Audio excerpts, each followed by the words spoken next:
नमस्कार,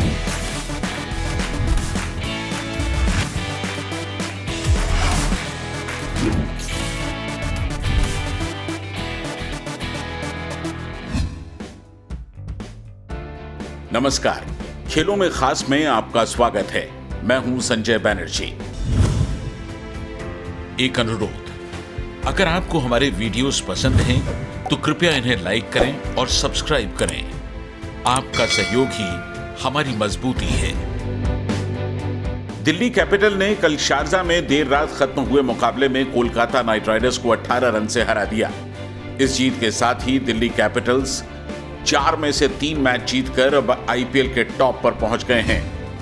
night Riders ने toss जीता और दिल्ली से पहले बल्लेबाजी को कहा। दिल्ली के बल्लेबाजों ने कल जमकर स्ट्रोक्स खेले और लीग का इस सीजन का सबसे बड़ा स्कोर खड़ा कर दिया। दिल्ली ने 229 रन बनाकर मैच जीतने की चुनौती कोलकाता को दी। कोलकाता नाइट राइडर्स जवाब में 210 रन ही बना सके। दिल्ली के लिए कप्तान श्रेयस अय्यर ने यादगार पारी खेली और सिर्फ 38 गेंद पर 7 चौके और 6 छक्कों की मदद से 88 रन बनाए। पृथ्वी शॉ ने 4 चौके और 4 छक्के लगाए और कुल 41 गेंद पर 66 रन की पारी खेली। ऋषभ पंत ने 38 और शिखर धवन ने 26 रन बनाए। आक्रामक पारी के बावजूद रसेल ने 4 ओवर में सिर्फ 29 रन देकर 2 विकेट लिए। बाकी किसी भी गेंदबाज का औसत 11 रन प्रति ओवर से कम नहीं था। कोलकाता नाइट राइडर्स की शुरुआत फिर अच्छी नहीं रही और सुनील नरेन सिर्फ 3 रन बनाकर आउट हो गए। शुभमन गिल 28 रन पर आउट हुए। रसेल भी 13 रन बना सके और उसके बाद ओवेन मॉर्गन ने आक्रामक पारी खेली और सिर्फ 18 गेंद पर 44 रन बनाए। राहुल त्रिपाठी ने भी रन गति बढ़ाकर कोलकाता को टारगेट के नजदीक पहुंचाया, लेकिन आखिरी ओवर की दूसरी गेंद पर 36 रन बनाकर आउट हो गए। इस समय हमारे साथ former test player Ashok Malhotra मौजूद हैं।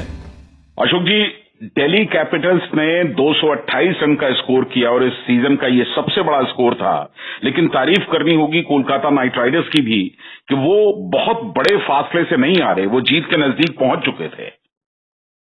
देखिए, शारजा का छोटा ग्राउंड है संजय जी, यहाँ चौके छक्कों की बरसात होती है और जिस तरह दिल्ली कैपिटल्स की बल्लेबाजी, चाहे आप पृथ्वी शॉ की बात करें, श्रेयस अय्यर की बात करें, ऋषभ पंत की बात करें, उन्होंने जिस तरह ताबड़तोड़ बल्लेबाजी की है, काबिले तारीफ। अब मैं यही कह सकता हूं कि निराशाजनक गेंदबाजी जहां तक केकेआर का सवाल, क्योंकि सुनील नारायण केवल 2 ओवर कर पाए, ये चिंता का विषय है।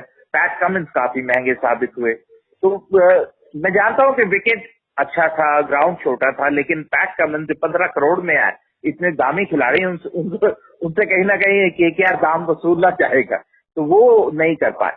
गेंदबाजी बहुत साधारण रही है और मवी और नागरकोटी ऐसी ग्राउंड पर बहुत साधारण दिखाई दी। वो जो पैनापन, जो प्रतिभा की बात कर रहे थे, अभी काफी कुछ इन युवाओं को सीखना जी। बिल्कुल, अगर आप केकेआर का स्टार्ट देखें तो एक बार भी ऐसा नहीं हुआ कि वो एक अच्छा स्टार्ट दे पाए हों बैटिंग में, और सुनील नारायण फिर बहुत जल्दी गए और जब आप शुरू में ही अपना विकेट गंवा देते हैं तो अपने आप एक प्रेशर भी ओढ़ लेते हैं बाकी के बैट्समैन, और वही हो रहा है केकेआर के साथ भी। जी बिल्कुल, और सबसे बड़ी बात है कि सुनील नारायण जल्दी आउट हो जाते हैं और बीच में अपने आप क्योंकि उनके पास कोई बैटिंग ऑर्डर नहीं है दिनेश कार्तिक के लिए, वो कूद जाते हैं और उससे क्या होता है कि पूरी बैटिंग ऑर्डर बिगड़ जाता है। जहां मॉर्गन जो 4 नंबर के लिए इंग्लैंड के लिए खेलते हैं, उनको क्यों नहीं आप 4 नंबर पे डाल रहे? रसल को आप पिछले 6-7 ओवर खेलने के लिए दीजिए, उनको 4 पे डालिए और फिर देखिए। और दिनेश कार्तिक, मैं बार बार दोहरा रहा हूं कि उनके लिए एक ही जगह बची है, वो है प्रारंभिक बल्लेबाज।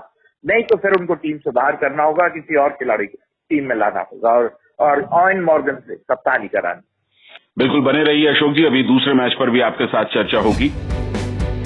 इससे पहले रॉयल चैलेंजर्स बैंगलोर ने राजस्थान रॉयल्स को आईपीएल के पहले डबल हेडर के पहले मैच में आसानी से 8 विकेट से पराजित कर दिया।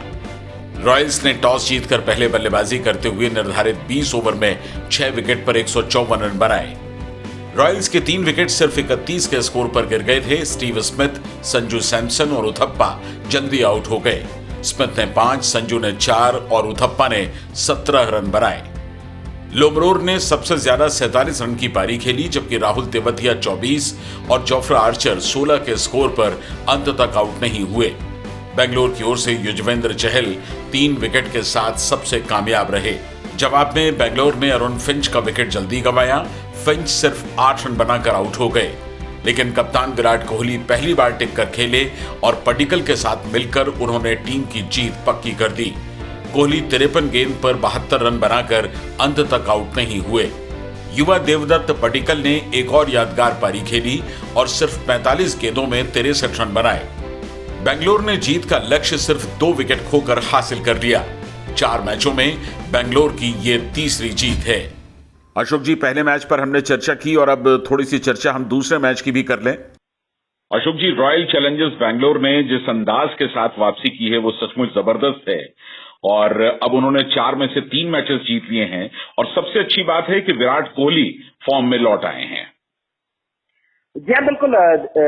देखिए, कहते हैं विराट का फॉर्म में लौटना सोने पे सुहागा जैसी बात है। उनकी अच्छी शुरुआत, पडिक्कल और फिंच अच्छी शुरुआत दे रहे हैं और विराट अगर अच्छी लय में आ जाते हैं, एबी डिविलियर्स अच्छा प्रदर्शन कर रहे हैं, तो फिर उनकी बहुत मजबूत बल्लेबाजी। और हालांकि मेरा अभी भी मानना है कि उनकी जो स्लॉग ओवर की गेंदबाजी, उसमें काफी कुछ काम करना उनको बाकी है। और दूसरी तरफ अगर आप राजस्थान रॉयल्स की बात करें, तो राजस्थान रॉयल्स को अभी भी उनका जो शारजाह का हैंग ओवर है वो खत्म नहीं हुआ। वो अभी भी शारजाह में क्रिकेट खेल रहे हैं, जबकि क्रिकेट दुबई और अबू धाबी में हो रही है, जहाँ बड़े ग्राउंड है, बॉल उतना बेहतर नहीं आ रहा बल्लेबाजी के लिए, इसके चलते आप स्लो कर पाए। तो कहीं ना कहीं चाहे आप स्टीवन स्मिथ की बात करें या संजू सैमसन की बात करें, जो शारजाह में इतना बेहतर खेल रहे थे, वो काफी फिसड्डी दिखाई दे रहे हैं। अशोक जी, इन दोनों ने कम से कम 2-3 नॉक्स तो अच्छे खेले ही हैं, लेकिन अगर आप रॉबिन उथप्पा को देखें तो शायद अब तक कुछ भी वो कंट्रीब्यूट नहीं कर पाए।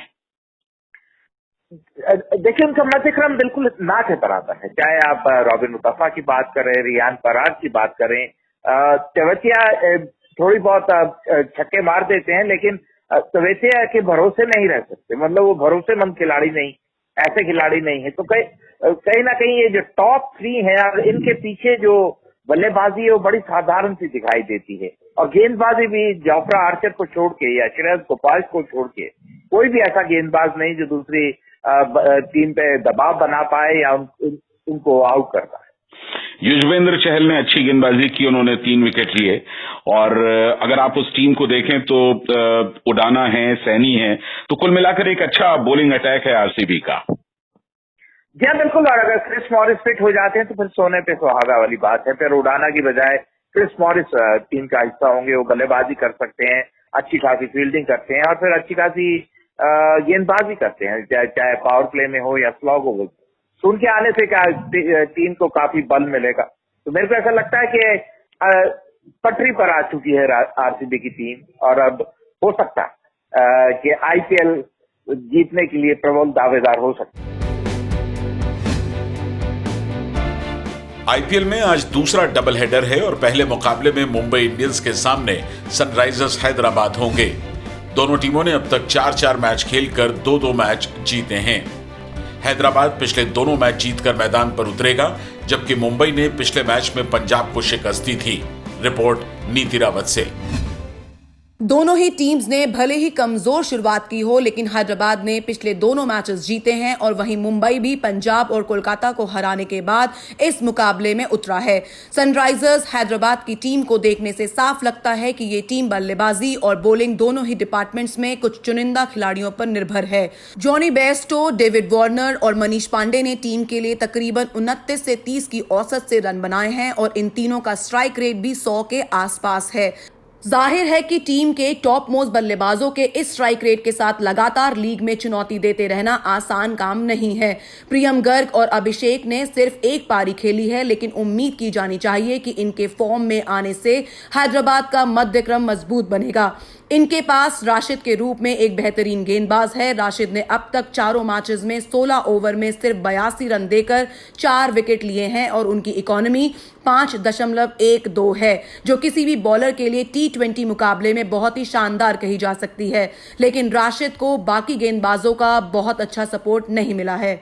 वहीं दूसरी ओर मुंबई इंडियंस एक टीम के तौर पर संतुलित दिखाई देती है। मुंबई इंडियंस ने अब तक 2 जीत दर्ज की है और दोनों मुकाबले उसने पूरे कॉन्फिडेंस से जीते हैं। पंजाब को 48 और कोलकाता को 49 रन से पराजित किया है। इस टीम का बैटिंग ऑर्डर देखने से बिल्कुल साफ है कि भले ही 3 बल्लेबाज इसे डोमिनेट कर रहे हों, लेकिन बाकी बल्लेबाजों ने भी गाहे बगाहे कंट्रीब्यूट जरूर किया है। पोलार्ड ने अब तक 138, रोहित ने 170 और ईशान ने 2 मैचेस में 127 रन बनाए हैं। दिलचस्प ये भी है कि पोलार्ड 212 के स्ट्राइक रेट से रन बना रहे हैं। ईशान 125 और रोहित का स्ट्राइक रेट 150 के आसपास है। सूर्य कुमार यादव और हार्दिक पांड्या ने भी योगदान किया है। मुंबई इंडियंस की गेंदबाजी भी संतुलित दिखाई देती है। खास तौर से चहर ने न सिर्फ किफायत बरती है बल्कि 6 विकेट भी लिए हैं। बोल्ट ने भी 6 विकेट लिए हैं, लेकिन वो थोड़े खर्चीले साबित हुए हैं। वहीं बुमराह और पैटिसन के खाते में अब तक 5-5 विकेट आए हैं। यानी मुंबई का न सिर्फ बैटिंग बल्कि बॉलिंग का डिपार्टमेंट भी मजबूत दिखाई दे रहा है। ऐसे में अगर सनराइजर्स हैदराबाद को अपनी जीत का सिलसिला जारी रखना है तो पूरी टीम को चलना होगा। स्पोर्ट्स जिंदगी के लिए आईपीएल अपडेट के साथ मैं नीति रावत। वहीं आज शाम 7:30 बजे किंग्स और सुपर किंग्स का मुकाबला होगा। चेन्नई सुपर किंग्स के लिए अब जीत बेहद जरूरी है। ये टीम लगातार 3 मैच हारकर इस मुकाबले में उतर रही है। चेन्नई को सिर्फ पहले मैच में मुंबई पर जीत मिली थी। वहीं किंग्स 11 पंजाब ने भी अब तक सिर्फ 1 मैच जीता है। उन्होंने आरसीबी को 97 रन के बड़े फासले से हराया था। दोनों टीमें इस समय पॉइंट्स टेबल में 7वें और 8वें नंबर पर हैं। रिपोर्ट सुनील तनेजा से। इन दोनों टीमों ने लीग के पहले 2 मैच खेले थे। चेन्नई सुपर किंग्स ने शानदार शुरुआत की थी और पहले ही मैच में मुंबई इंडियंस को पराजित कर लोगों को चौंका दिया था। वहीं दूसरी तरफ किंग्स 11 पंजाब एक बेहद दिलचस्प मुकाबले में सुपर ओवर में दिल्ली कैपिटल से हारे थे। लेकिन ठोस शुरुआत के बाद से इन दोनों ही टीमों को अपनी रिदम की तलाश है। हालांकि इसी बीच पंजाब ने रॉयल चैलेंजर्स बैंगलोर को बड़े फासले से हराया और इस लीग में इकलौती जीत दर्ज की। वहीं चेन्नई पहला मैच हारने के बाद से लगातार 3 मैच हारी है। हैदराबाद ने उसे 7 रन से, दिल्ली कैपिटल्स ने 44 और राजस्थान ने उन्हें 16 रन से हराया है। चेन्नई सुपर किंग्स इस सीजन में शुरू से ही अब तक लड़खड़ाते हुए दिख रहे हैं। चेन्नई की ओर से फाफ डू प्लेसी ने अब तक सबसे ज्यादा 195 रन बनाए हैं। धोनी के पास थोड़े बहुत रन तो हैं, लेकिन लगातार बैटिंग ऑर्डर में नीचे आने से टीम के मनोबल पर असर पड़ा है। रायडू, रविंद्र जडेजा ने बीच बीच में कुछ पारियां खेली हैं, लेकिन सुरेश रैना की गैर मौजूदगी ने टीम के संतुलन को पूरी तरह से बिगाड़ कर रख दिया है। टीम के लिए दीपक चहर ने प्रभावित किया है। सैम करन और पीयूष चावला ने भी 5-5 विकेट ही लिए हैं, लेकिन इन तीनों की इकोनॉमी प्रति ओवर में 8 से 9 के बीच की है। टीम के बल्लेबाजों का भी स्ट्राइक रेट देखें तो किसी ने भी एक्स्ट्राऑर्डिनरी प्रदर्शन नहीं किया है। वहीं किंग्स 11 पंजाब के पास भी केएल राहुल और मयंक अग्रवाल के अलावा कोई भी ऐसा बल्लेबाज नहीं है जो टिक कर खेल सके और शीट एंकर का रोल निभा सके। मयंक ने अब तक 246 और केएल राहुल ने 239 रन का ही योगदान दिया है, लेकिन बाकी कोई भी बल्लेबाज 100 के आंकड़े को भी नहीं छू पाया है। मैक्सवेल, गौतम, करुण नायर और नीशम जैसे ऑलराउंडर्स का चलना बाकी है। जहां तक गेंदबाजी का सवाल है, मोहम्मद शमी कॉटरेल के साथ मिलकर एक अच्छा कॉम्बिनेशन बना रहे हैं। शमी को अब तक 8 विकेट मिले हैं, जबकि कॉटरेल ने 6 विकेट लिए हैं। गौतम और नीशम की इकोनॉमी 10 से भी ज्यादा है। ऐसे में किंग्स 11 पंजाब की इस समय सबसे बड़ी जरूरत एक टीम की तरह चलने की है। स्पोर्ट्स जिंदगी के लिए सुनील तनेजा।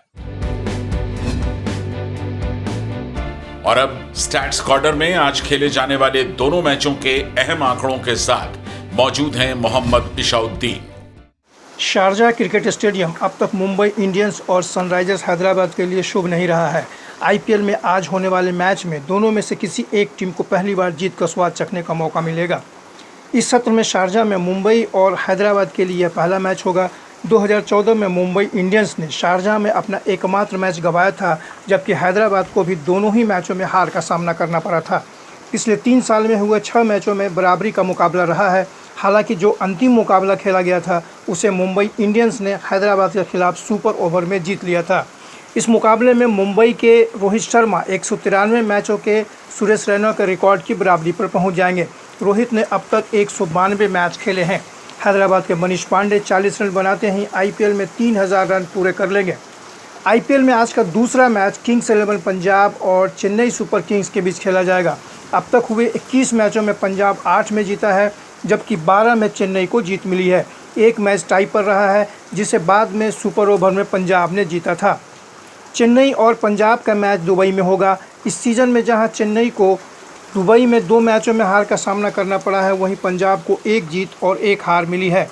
आज के दूसरे मैच में महेंद्र सिंह धोनी के निशाने पर कई रिकॉर्ड्स रहेंगे। धोनी पहला कैच लेते ही विकेटकीपर के तौर पर 100 कैच लेने वाले दूसरे खिलाड़ी बन जाएंगे। बतौर विकेटकीपर सिर्फ दिनेश कार्तिक ही 103 कैच लेकर सबसे आगे हैं, जबकि फील्डर के रूप में 102 कैच सुरेश रैना के नाम पर है। धोनी मैच में उतरते हैं सीएसके की तरफ से सबसे ज़्यादा मैच खेलने के सुरेश रैना के 164 मैचों के रिकॉर्ड को तोड़ देंगे। आज का मैच धोनी का सीएसके के लिए 165वां मैच होगा।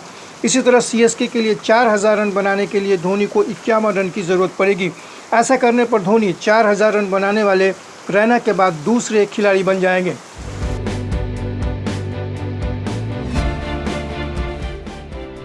चेन्नई सुपर किंग्स ने सुरेश रैना और हरभजन सिंह के साथ अपने कॉन्ट्रैक्ट खत्म करने का प्रोसेस शुरू कर दिया है। आईपीएल के शुरू होने के पहले चेन्नई सुपर किंग्स के दिग्गज खिलाड़ी सुरेश रैना और हरभजन सिंह निजी कारणों से हट गए थे। रैना तो टीम के साथ यूएई भी गए थे और मैनेजमेंट के साथ उनके विवाद की भी खबरें आई थी। इसके बाद टीम ने दोनों के नाम अपनी वेबसाइट से भी हटा दिए हैं। जानकारी के मुताबिक दोनों खिलाड़ियों को इस साल उनकी सैलरी भी नहीं दी जाएगी। हालांकि फ्रेंचाइज ने इस खबर को कंफर्म नहीं किया है। दोनों का कॉन्ट्रैक्ट सीएसके के साथ 2020 तक ही था। अगर फ्रेंचाइज इनके साथ कॉन्ट्रैक्ट खत्म करते हैं तो दोनों प्लेयर्स को बड़ा नुकसान हो सकता है, क्योंकि अगले साल समय की कमी के कारण बीसीसीआई की ओर से बड़े ऑक्शन की उम्मीद कम है। अगले साल नए सिरे से नीलामी की जानी थी। ग्रीस के स्टेफानोस सित्सिपास स्लोवेनिया के बेदने को हराकर फ्रेंच ओपन के चौथे राउंड में पहुंच गए हैं। रोला गैरो में इस एक तरफा मुकाबले में बेदने तीसरे सेट में चोट के बाद मुकाबले से हट गए। सित्सिपास ने पहले 2 सेट 6-1 और 6-2 से जीते और तीसरे सेट में भी वो 3-1 से आगे थे। बल्गारिया के ग्रिगोर दिमित्रोव भी अगले दौर में पहुंच गए हैं। 18वीं सीड दिमित्रोव ने स्पेन के रॉबर्टो बायना को एक तरफा शिकस्त दी। रॉबर्टो ने भी तीसरा सेट नहीं खेला और मुकाबले से हट गए। रूस के खसानोव भी अगले दौर में पहुंच गए। हालांकि 7वीं सीड बेरेटिनी हार कर फ्रेंच ओपन से बाहर हो गए हैं। महिला वर्ग में अमेरिका की सोफिया केनन ने रोमानिया की इरिना बारा को 6-2, 6-0 से हराकर अगले दौर में जगह बनाई। हालांकि 8वीं सीडेड बल्गारिया की सवालेंका तीसरे दौर में हार कर बाहर हो गईं। उन्हें ट्यूनीशिया की जावेर ने 3 सेट तक चले कड़े मुकाबले में पराजित कर दिया। आज का खेलों में खास यहीं तक। स्पोर्ट्स अपडेट्स, वीडियोस और ब्लॉग्स के लिए आप हमारी वेबसाइट sportzindagi.com जरूर विजिट करें। हमारी ईमेल आईडी है connect@sportzindagi.com। अपना ख्याल रखें और जुड़े रहें स्पोर्ट्स जिंदगी के साथ। नमस्कार।